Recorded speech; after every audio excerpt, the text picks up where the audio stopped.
E com a decisão de Geraldo Alckmin de não ocupar um cargo ministerial, a decisão que foi anunciada já faz alguns meses, Lula está considerando, alguns meses não, né? Algumas semanas já, parece que faz muito mais tempo que se passaram as eleições. Lula está considerando agora alguns aliados do vice eleito para a equipe ministerial. Gustavo Uribe já chega com essa apuração para a gente. A gente pode saber já quem seriam esses aliados ou ainda não? O que você consegue trazer, Uribe? Muriel, é como se fala na internet, este novembro está parecendo agosto, é um mês que não termina nunca, terminou hoje. Exato, eu tô achando que já faz meses que aconteceram as eleições, que nada, vai completar agora um mês, completou um mês agora, né, do segundo turno. É muito fato para pouco tempo, Exato. Mas Geraldo Alckmin deve ser contemplado por Luiz Inácio Lula da Silva na esplanada dos ministérios. Geraldo Alckmin já disse a Lula que não quer uma pasta ministerial. Ele foi aventado inicialmente para a defesa, mas ele prefere ficar como vice-presidente. Até porque alguém vai ter de cuidar da lojinha quando Luiz Inácio Lula da Silva implementar uma série de agendas pelo exterior, que é o que ele pretende fazer neste início de mandato.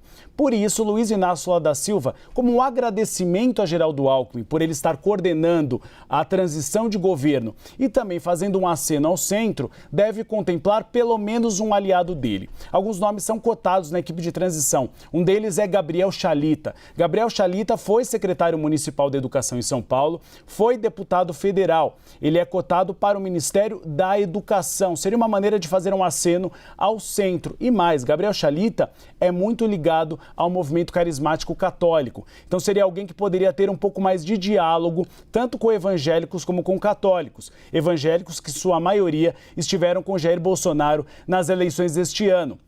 Mas há também o nome de Isolda Sela. Isolda, ela é governadora do Ceará, agora está sem partido, deixou o PDT, mas é um nome cotado. Caso seja Isolda escolhida, Gabriel Chalita pode ficar à frente do FNDE, que é o Fundo Nacional de Desenvolvimento e Educação, onde ele tem acesso a um grande contingente de recursos para investir na educação.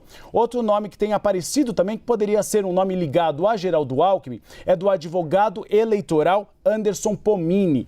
Ele já foi secretário da Justiça em São Paulo, tem uma boa relação com o Supremo Tribunal Federal e também com o Congresso Nacional, então seria uma forma de indicar um nome que contemplaria os aliados de Geraldo Alckmin e também faria um aceno para o bloco aliado no Congresso Nacional. E o último nome, Floriano Pêssaro. Floriano, ele é uma espécie de secretário-geral da transição. Ele tem coordenado muitas das iniciativas. A vaga para ele poderia ser o Ministério do Desenvolvimento Social. Nesse caso Simone Tebet acabe não sendo a ministra, a mãe do Bolsa Família, que é o desenvolvimento social. A gente tem que lembrar que há uma queda de braço muito grande hoje do PT com esses novos aliados. E educação é uma das pastas de maior orçamento da União e o PT tem bastante interesse nela. Agora Lula vai ter de equilibrar pratos, tentar fazer acenos para os dois lados, mas ele já fez alguns indicativos de que seu aliado Geraldo Alckmin, sem ministério, poderá indicar pelo menos uma das pastas na esplanada dos ministérios.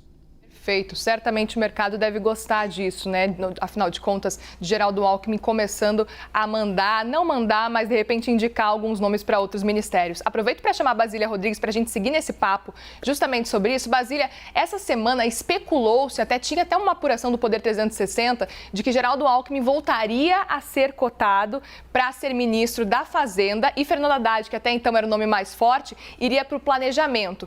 Isso já está descartado, é carta fora do baralho, então a gente continua com essa ideia, pelo que a gente está acompanhando, de que realmente Geraldo Alckmin vai ser vice, vai se manter nesse foco de ser vice ou não? Olha, durante a campanha, Lula delegou a Alckmin a missão de abrir caminhos, né, a interlocução com diversos segmentos, como da agricultura, defesa. Então, Alckmin já foi aqui cotado, né, um possível ministério das mais diferentes áreas. Vai ser uma decisão dele, não só de Lula, que é o presidente, que é quem escolhe, convida, mas o próprio Alckmin, na condição de vice-presidente da República, terá esta autonomia de dizer se quer ou não ser ministro. ministro. O Uribe nos traz a apuração de que Alckmin já teria manifestado aos seus interlocutores que não quer ocupar o ministério. É um jogo perigoso você pegar o vice-presidente da República e colocá-lo em uma pasta, né, em um espaço na esplanada dos ministérios, porque é alguém que você contrata, mas não pode demitir. Uma vez eleito junto com o presidente Lula, são duas pessoas, né, que foram eleitas pelas urnas agora no 30 de outubro. Então, quando o eleitor foi lá e digitou o número de Lula, estava levando junto, né, comprando 2 por 1. Estava levando junto também o vice-presidente eleito Geraldo Alckmin. Então, alguém eleito que, se virar ministro e der problema, né, dor de cabeça ao Planalto, não pode ser demitido. Então, há essa avaliação estratégica também que precisa ser feita pelo governo, por Lula e por Alckmin. Sobre pessoas próximas dele, aliados, a exemplo do próprio Floriano Pêssaro, que é coordenador executivo, um dos coordenadores executivos da transição, há grandes chances, né, como um padrinho por trás dessas indicações. Agora, a gente comentou ontem, especialmente no Novo Dia, com Colombo e a Stephanie, que a bruxa está solta, porque assim como a gente ouvia falar no início do governo de Bolsonaro, que haveria despetização de Brasília, né, falando aí, chamando atenção para o núcleo administrativo do governo, que é a capital federal, agora a gente escuta também falar muito da desbolsonarização, desmilitarização. Então, a bruxa está solta, né? As pessoas vão perder seus postos e abrir espaço para aqueles que são de confiança dessa nova gestão. Então, nada mais do que natural, e a apuração de Uribe evidencia isso, que o Alckmin faça as suas indicações. Ele tem tido uma agenda extensa aqui por Brasília, não só pelos compromissos políticos. Brasília, a gente está vendo imagens, desculpa te interromper. Claro. O presidente eleito Lula acaba de chegar, portanto, no CCBB. A gente está acompanhando com a Juliana Lopes, que está lá, claro, com o nosso repórter cinematográfico. Eles estão acompanhando neste momento essa imagem que é ao vivo da chegada dele. Ele que tem reunião, agenda em Brasília e segue, portanto, ao longo do dia, se encontrando com diversas pessoas, líderes também, para discutir e, claro, tudo muito focado, não só no governo, que começa a partir do ano que vem, mas principalmente também nessa PEC da transição, que continua sendo muito negociada e as articulações continuam. Basília, desculpa te interromper, a gente só queria mostrar essa imagem ao vivo. Importante esse registro de que as imagens estavam sendo aí transmitidas ao vivo, então a gente está aqui nos estúdios de Brasília e São Paulo, levando para vocês informações e análise, mas claro, nossas equipes, no caso do CCBB, com a Juliana Lopes, por lá, com a câmera ligada para pegar esses registros importantes do dia, como a chegada de Lula para mais um dia de trabalho na sede do governo de transição. Hoje ele deve se reunir com centrais sindicais, tem uma agenda extensa por lá. Ontem, eu conversei com Alckmin. Ele esteve no lançamento de livro do ministro Ricardo Lewandowski no Tribunal Superior Eleitoral, TSE, aqui em Brasília. Até tarde da noite, a gente ficou por lá fazendo algumas apurações também. Então, eles estão encontrando espaço na agenda para fazer reuniões políticas, né, de trabalho mesmo, de dentro do CCBB, mas também fazer esse tipo de social aqui pela cidade, indo em cerimônias como essa de o lançamento de um livro do ministro que é do Supremo Tribunal Federal e também do TSE, Ricardo Lewandowski. A propósito, uma pessoa que está com os nomes na Bolsa de Apostas para também assumir a posição de ministro de governo.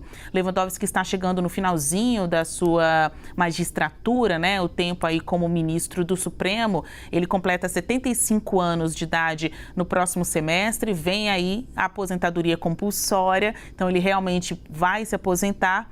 Com isso, há interlocutores que afirmam: ele não foi convidado para ser ministro de Lula, mas também não descartou esta ideia. Entre as pastas possíveis, o Uribe também tem apuração disso. A gente que antes das férias do Uribe conversou com alguns militares que estão diretamente negociando com Lula.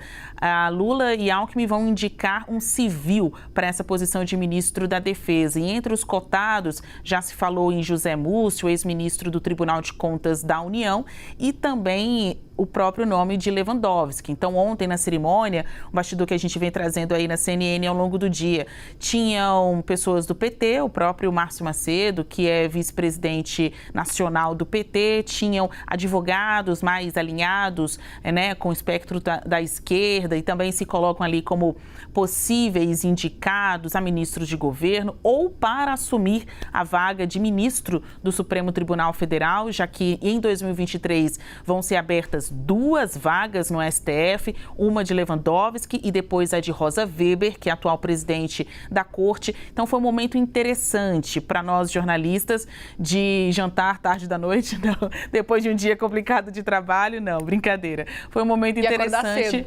Exato, foi um momento interessante da gente conversar com as fontes, ver ali que como num ambiente ali de informalidade, né, todo mundo feliz, tirando foto, tinha também bastidor político para colher. Essa mulher não dorme, Muriel, mas essa mulher está sempre muito bem informada. Ricardo Lewandowski seria uma boa alternativa de Lula para 2 pastas. Justiça, não se pode acusar Ricardo Lewandowski de não ter boa interlocução com o Supremo Tribunal Federal. Seria um ex-integrante do Supremo Tribunal Federal que falaria muito bem com a Suprema Corte. E defesa, porque nós vimos no atual mandato aquela disputa entre o Ministério da Defesa e o Supremo Tribunal Federal. Caso Ricardo Lewandowski fosse colocado no Ministério da Defesa, seria um bom nome para retomar essa ponte entre esses 2 segmentos importantes, instituições democráticas que são vitais para a saúde da democracia brasileira. Então seria uma boa saída para Luiz Inácio Lula da Silva. Mas é um nome que surpreende, não, Basília?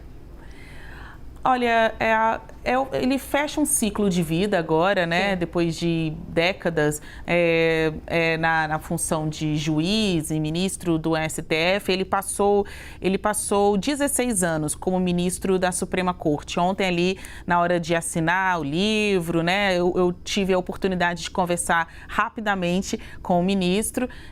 Obviamente, eu perguntei se ele ia ser ministro do governo Lula. Ele disse que não recebeu o convite, mas a gente continua essa apuração por aqui e entende que as pessoas têm fases e que a fase de Lewandowski, movido pelo critério idade, pelo menos no STF, está chegando ao fim, né? Tem aí a aposentadoria compulsória, então obrigatória aos 75 anos de idade. Ele também é um professor universitário, é um dos ministros mais considerado pela maior cordialidade, né? Bem relacionado, ele já presidiu a própria Justiça Eleitoral, então não seria assim uma surpresa, não é a primeira vez que um ministro ou ex-ministro de STF vira ministro de governo. A gente teve exemplo, o próprio Nelson Jobim, que já foi ministro da Defesa, ele também antes havia ocupado um assento na Suprema Corte. Enfim, a roda gira, né? A gente vê que tem muito ministro do STF que pede até para antecipar